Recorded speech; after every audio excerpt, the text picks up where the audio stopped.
Bab 1709. Menemui wanita bergaun polos. Menara kecil langsung berlari ke tubuh Mileye. Wajah Mileye tiba-tiba tenggelam.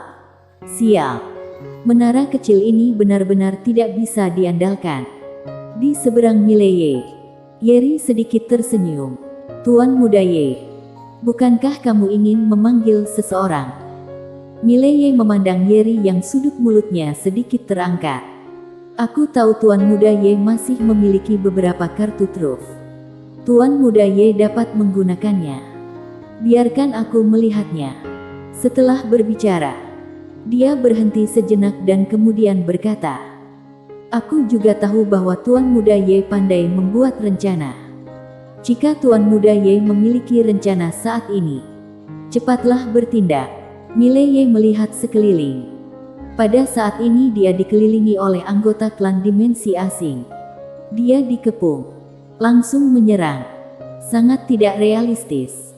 Kali ini, suara Jiwani tiba-tiba terdengar dari benak Mileye. Majikan muda, aku tidak bisa menahan jiwa saudari Daoyi lagi.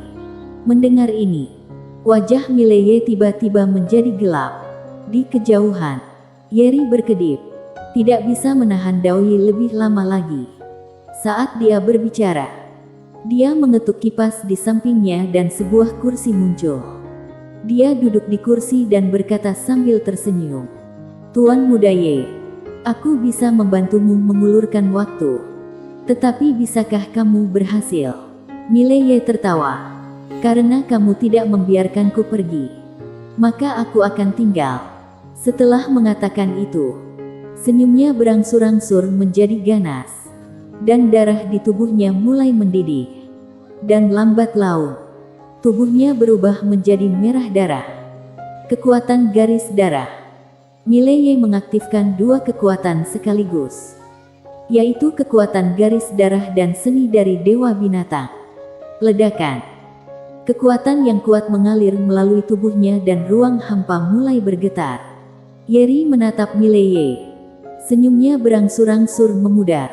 Pada saat ini, Mileye tiba-tiba berubah menjadi cahaya pedang berdarah dan menghilang di tempat. Yeri tidak bangkit dari tempat duduknya, tetapi sedikit menutup kipasnya ke depan. Dan titik ini tepat di atas cahaya pedang. Ledakan. Begitu cahaya pedang meledak, Yeri mundur 100 kaki. Menebas Yeri dengan pedang. Mileye tidak mengejar, melainkan berbalik dan menebas anggota klan dimensi asing yang ada di sisi kanan. Pedang memotong langsung ke tubuh fisiknya, dan jiwanya langsung disimpan ke menara kecil oleh Mileye. Kali ini, Daoyi tidak menolak dan langsung menyerapnya. Setelah Mileye memenggal anggota klan dimensi asing dengan satu pedang, dia ingin menyerang lagi.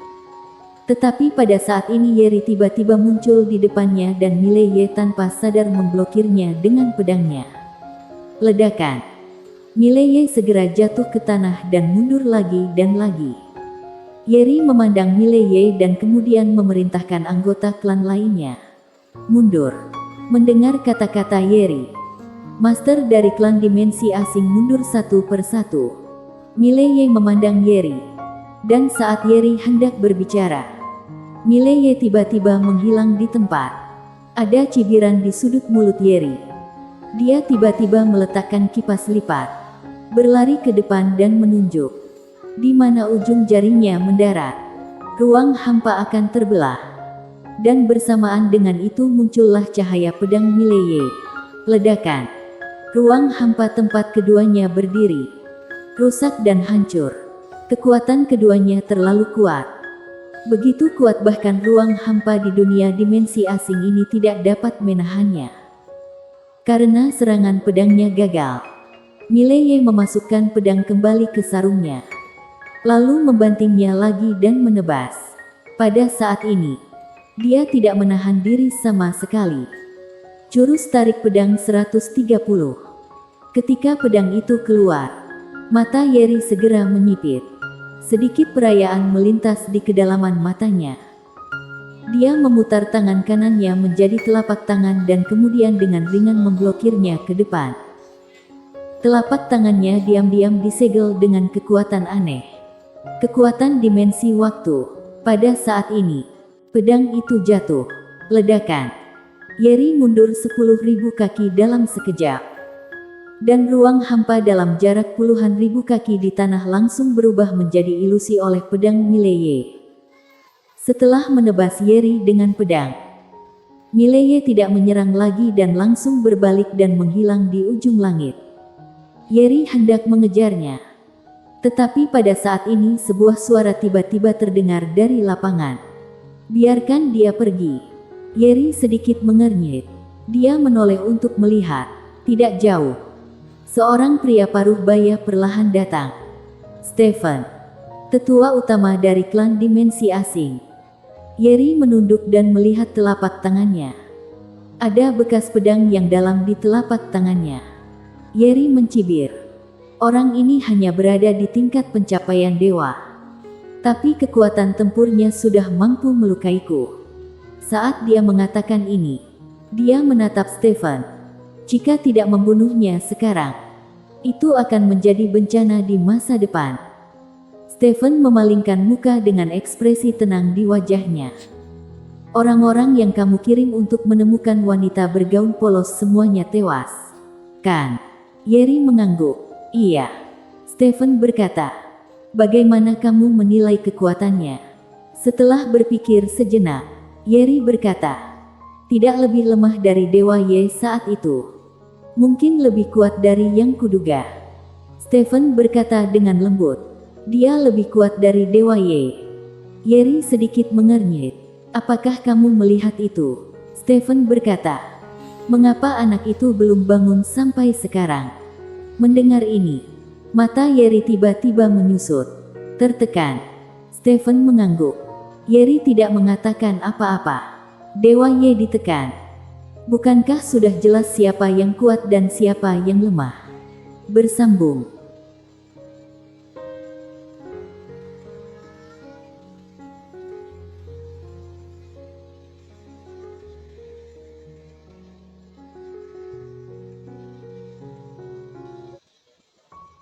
Bab 1710. Dasar mesum. Stephen berkata dengan pelan. Saat itu, klan kita salah memprediksi kekuatan Dewa Ye, yang menyebabkan klan menderita kerugian besar. Kali ini kita tidak bisa mengulangi kesalahan masa lalu. Yeri tiba-tiba berkata. Aku punya ide. Stephen berkata. Katakan. Yeri tersenyum dan berkata. Aku akan memberitahu klan Ye. Klan Ye. Stephen sedikit mengernyit. Mengapa? Sudut mulut Yeri sedikit berkedut. Apa yang dilakukan klan Ye saat itu tidak biasa. Tetapi jika memberitahu mereka bahwa orang yang ingin mereka bunuh belum menghilang sepenuhnya, menurutmu apakah mereka dapat menerimanya?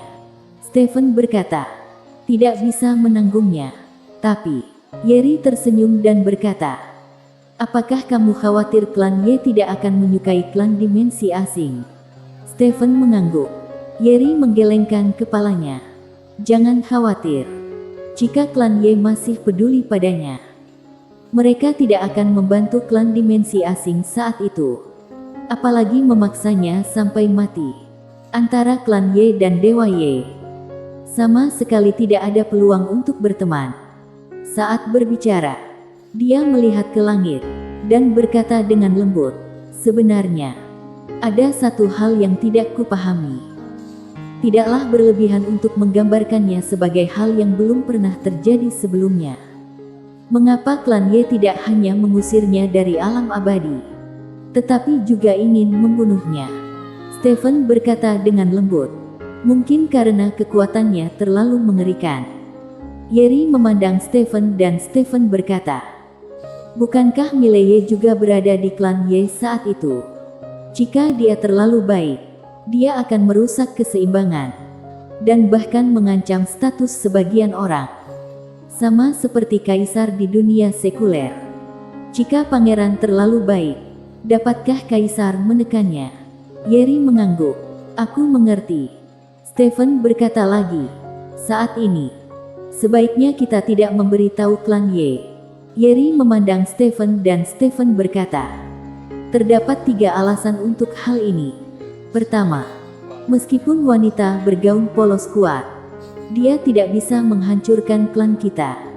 Kedua, jika memberitahu klan Ye saat ini, mereka akan langsung membunuh Mileye.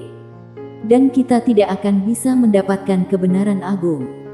Klan kita tidak akan mampu bersaing dengan klan Ye. Ketiga, sejauh yang aku tahu, meskipun dia adalah orang paling buruk di klannya, ada banyak orang yang mendukungnya. Ketika dia diusir dari klan, ada 19 bawahannya menolak untuk menerimanya dan terus memberontak di tempat. Terdapat puluhan ribu orang mengepung klan Ye. Saat berbicara, dia menggelengkan kepalanya sedikit. Meskipun klan Ye ditekan saat itu juga membuat klan Ye berubah dari klan terbesar nomor 1 di alam abadi menjadi yang kedua. Yeri merasa sedikit emosional. Orang yang begitu luar biasa berakhir seperti ini. Stephen mengangguk. Meskipun klan Ye telah menghancurkan orang-orang yang mendukung Dewa Ye, sulit untuk menjaminnya karena ada kemungkinan beberapa dari mereka bersembunyi. Selain itu, menurut penyelidikanku, saat itu Dewa Ye memiliki kontrak pernikahan dengan nona pertama dari klan Hera. Dan kini, nona pertama telah menjadi sosok nomor 2 di klan Hera. Yeri berkata, itu hanya kontrak pernikahan. Dan pernikahan antara 2 klan besar hanya untuk keuntungan. Sekarang Dewa Ye bukan lagi calon kepala keluarga Ye, maka klan Hera mungkin tidak akan mengakuinya. Stephen menggelengkan kepalanya. Tidak. Ketika Dewa Ye dijebak oleh klan Ye, nona pertama dari klan Hera secara pribadi memerintah bawahannya ke klan Ye untuk menyelamatkannya. Setahuku, Dewa Ye bisa mundur tanpa cedera. Sebagian karena bantuan dari nona pertama klan Hera. Karena nona pertama memanggil jiwa leluhur dari klan Hera untuk menyelamatkan Dewa Ye. Jelas, perasaan nona pertama terhadap Dewa Ye tidak sesederhana itu. Meskipun klan Hera berada di urutan ketiga, jika dia masih memiliki perasaan terhadap Dewa Ye, itu akan berdampak buruk bagi kita. Saat berbicara, dia melihat ke kejauhan. Mari kita berurusan dengan Mileye dan wanita bergaun polos terlebih dahulu. Dan jika wanita bergaun polos jauh lebih kuat dari kita, maka segera beritahu klan Ye. Jika ingin melenyapkan Mileye, mereka harus bertarung melawan wanita bergaun polos. Pada saat itu, meskipun kita tidak memperoleh tubuh utama kebenaran agung Dewa Ye, kita masih dapat memperoleh energi spiritual dari alam semesta. Itu cukup untuk mendukung klan dimensi asing kita setidaknya 10 ribuan tahun. Yeri mengangguk. Rencana ini bagus. Stephen tiba-tiba berkata, butuh berapa banyak waktu untuk membuka segelnya? Yeri berkata, sekitar setengah bulan. Stephen bertanya lagi, apakah kamu tahu di mana wanita bergaun polos itu sekarang? Yeri berkata dengan suara yang dalam, dia seharusnya sudah tiba di altar dewa. Stephen sedikit mengernyit. Apa yang dia lakukan di sana? Yeri menggelengkan kepalanya. Entahlah. Orang ini terlalu kuat. Anggota klan kita tidak berani mendekat. Mereka hanya bisa mengikuti dari kejauhan. Setelah hening sejenak, Stephen berkata, aku akan menemuinya dan mencari tahu kekuatannya. Yeri berpikir sejenak lalu mengangguk. Baiklah. Hati-hati. Stephen terkekeh. Jangan khawatir. Bahkan jika aku kalah dari wanita ini, jika aku ingin pergi, dia tidak akan bisa menahanku. Kata-katanya penuh percaya diri. Dengan kekuatannya saat ini, tidak dapat dikatakan bahwa dia tidak terkalahkan di dunia. Tetapi ketika dia bertarung, hanya sedikit orang di dunia ini yang benar-benar dapat menekannya. Setelah beberapa saat Stephen menghilang, Yeri berbalik dan melihat ke kejauhan. Setelah sekian lama, dia terkekeh. Mileye, Mileye, aku khawatir orang di belakang punggungmu tidak lagi bisa diandalkan. Setelah berbicara, dia berbalik dan pergi. Di bawah bimbingan Dewa Binatang, Mileye menemukan jalan keluar, dan kemudian meninggalkan dunia dimensi asing. Kembali ke langit berbintang yang disegel, Mileye segera mengeluarkan Daoi. Pada saat ini, Daoi masih sangat lemah dan paku jiwa sebelumnya telah menyebabkan terlalu banyak kerusakan padanya. Tanpa pedang penakluk jiwa dan jiwa dari dua master alam konsepsi, Daoi pasti sudah musnah. Mileye berkata dengan suara yang dalam. Senior Dewa Binatang, apa yang bisa aku lakukan? Setelah Dewa Binatang terdiam lama, ada cara lain. Namun, aku tidak tahu apakah kamu akan melakukannya atau tidak. Mileye buru-buru berkata. Senior, katakan. Dewa Binatang berkata. Pelengkap jiwa. Mendengar ini, Mileye terkejut dan kemudian berkata. Berhubungan intim. Setelah Dewa Binatang terdiam untuk waktu yang lama. Dasar mesum. Mileye bersambung.